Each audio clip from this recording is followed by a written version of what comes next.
کوئی مورخ آج تک اس گورکھ دندے کو حل نہیں کر سکا کہ پہلی جنگ عظیم کیسے شروع ہوئی۔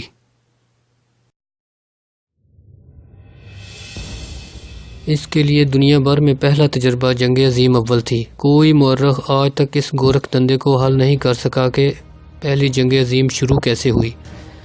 سرائیگو میں ولی عہد فرڈینینڈ کے قتل کے بعد آسٹریا نے سربیا سے معافی مانگنے کو کہا۔ سربیا نے معافی نامہ لکھ کر بھیج دیا، لیکن آسٹریا نے جنگ کا اعلان کر دیا۔ پورے یورپ کے اسکولوں، کالجوں اور یونیورسٹیوں کی ٹیکسٹ کی کتابوں میں یہی کہانی پڑھائی جاتی رہی۔ لیکن دنیا بھر کے سنجیدہ مورخ اس بات پر متفق ہیں کہ یہ قتل تو ایک بہانہ تھا، اس کے پیچھے کئی سالوں کی جنگی تیاری تھی۔ اسلحہ خریدا جا چکا تھا، ایک دوسرے کے خلاف نفرت کا طوفان عروج پر تھا۔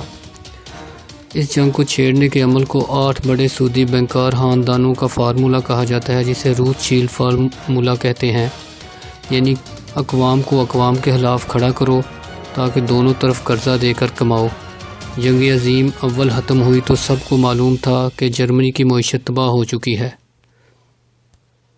لیکن یہ جنگ کسی کو تباہ کرنے کے لیے تھوڑا کی گئی تھی، یہ تو انہیں لوٹنے کے لیے برپا کی گئی تھی۔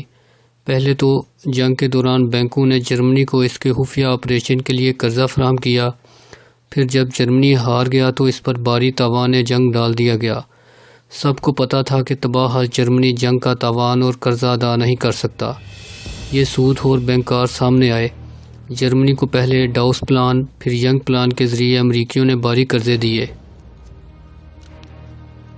31 اگست 1921 کو جرمنی نے 1 ارب سونے کے مارک قرض اور سود کی صورت ادا کر دیے۔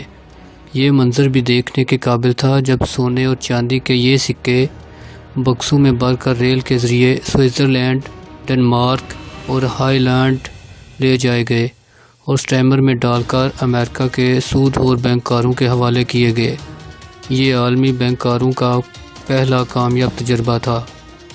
عالمی جنگ سے پیسہ کمانے کا عالمگیر تجربہ۔ اس کے بعد روتشیلڈ فارمولہ کے تحت پوری دنیا کو 200 کے قریب قومی ریاستوں میں تقسیم کر دیا گیا۔ پاسپورٹ، کرنسی، ویزا، جھنڈا، ترانہ اور سرحد جیسے مقدس لفظ وجود میں آئے۔ ہر ملک کی مسلح افواج بنی اور ہر ایک کا دشمن بھی تخلیق ہو گیا۔ اب تو جنگ بھی آسان ہو گئی اور اس سے منافع کمانے کا راستہ بھی۔